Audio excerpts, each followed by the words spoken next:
मैंने अपना दिल का आवाज सुना है। मैं अपने त्रिपुरा को और हमारे त्रिपुरा के लोगों को धोखा नहीं दे सकता हूं। हमने कहा था कि जब तक राइटिंग में गवर्नमेंट ऑफ इंडिया हमें अपना कॉन्स्टिट्यूशनल सोल्यूशन ग्रेटर त्रिपुरा के बारे नहीं देगा, तब तक हम कॉम्प्रोमाइज़ नहीं करेंगे। मीटिंग हुआ, अच्छे तरीके से मीटिंग हुआ, हमारे लीडर्स भी गए, मैं भी गया। अगर हम लोग नहीं जाते तो सब लोग बोलते कि बुलाने से भी नहीं गए। हम लोग गए वहाँ में, हमने बात किया और जो मुझे लगा कि अगर हमने अपने आइडियोलॉजी को, अपने मूवमेंट को डाइल्यूट किया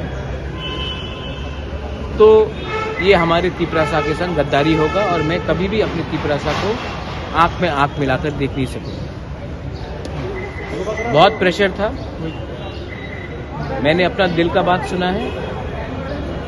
1977 से कोई भी आंचलिक पार्टी कोई भी इलेक्शन में बिना अलायंस के नेशनल पार्टी के संग नहीं लड़ा है।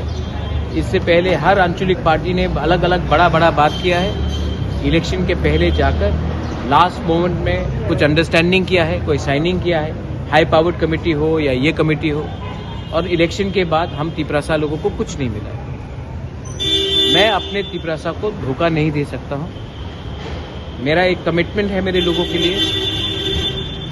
पूरा जिंदगी में जिंदा नहीं रहने वाला हूँ, लेकिन जब मैं जाऊंगा ऊपर वाले के पास तो एटलीस्ट एक चीज तो मैं बोल सकता हूँ कि मैंने अपने लोगों के लिए एक वन लास्ट फाइट तो किया था।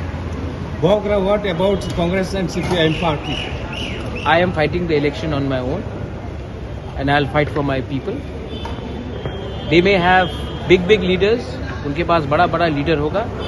हमारे पास गॉड है, भगवान है। We will fight in the name of God. जीतेगा तो जीतेगा, हारेगा तो हारेगा।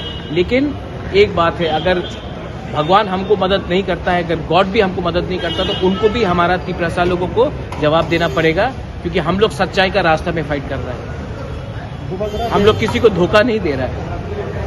तो अब देखेंगे, लेकिन अब मैं जाकर अपना कैंडिडेट का लिस्ट निकालूंगा और मैं अपने सब त्रिपुरा वॉरियर्स को और अपने त्रिपुरा मोथा और अपने त्रिपुरा के लोगों को, जो भी हो, बंगाली हो, मुसलमान हो, क्रिश्चियन हो, हिंदू हो, मैं एक बात बोलना चाहता हूँ। आप लोगों को फांसा चाहिए या आप लोगों को कुछ लीडर को देखना है?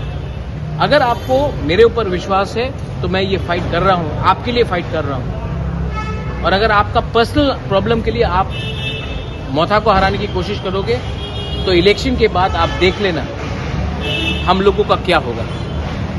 ये फाइट एक आदमी का नहीं है, ये फाइट हमारा पूरा दफा का है और ये फाइट मैं दफा के लिए फाइट कर रहा हूँ। अगर आपने दफा को नहीं देखकर अपने बारे सोचा तो आप लोग स्वार्थी हैं और आपने झूठ बोला है भाषण में, क्योंकि आपका दिल सफा नहीं है। मैं खुले दिल से फाइट करने वाला हूँ। 35 से ऊपर में फाइट करेंगे। 40, 30, 40, 35, 40, 45 जो भी होगा हम लोग देख के करेंगे। आज ही लिस्ट निकल रहा है। What will be the final and last message from here to our Tripura? पूरा जिंदगी डर के रहने से, किसी का गुलामी करने से एक बार इम्पोर्टेंट है अपने दफा के लिए फाइट करो। मैं कर रहा हूँ, आप करो, जो भी होगा भगवान देखेगा। और हमारा पावर ऊपर से आता है, कोई दिल्ली से नहीं आता, कलकत्ता से नहीं आता है, हमारा पावर ऊपर से आता है। और ईश्वर के नाम में हम लोग फाइट करेंगे और हम लोग सच्चाई के रास्ते में फाइट करेंगे। जीतेंगे तो जीतेंगे, हारेंगे तो हारेंगे, लेकिन एक बार तो फाइट करके पूरा इंडिया को दिखाएंगे हम भाई। Thank you.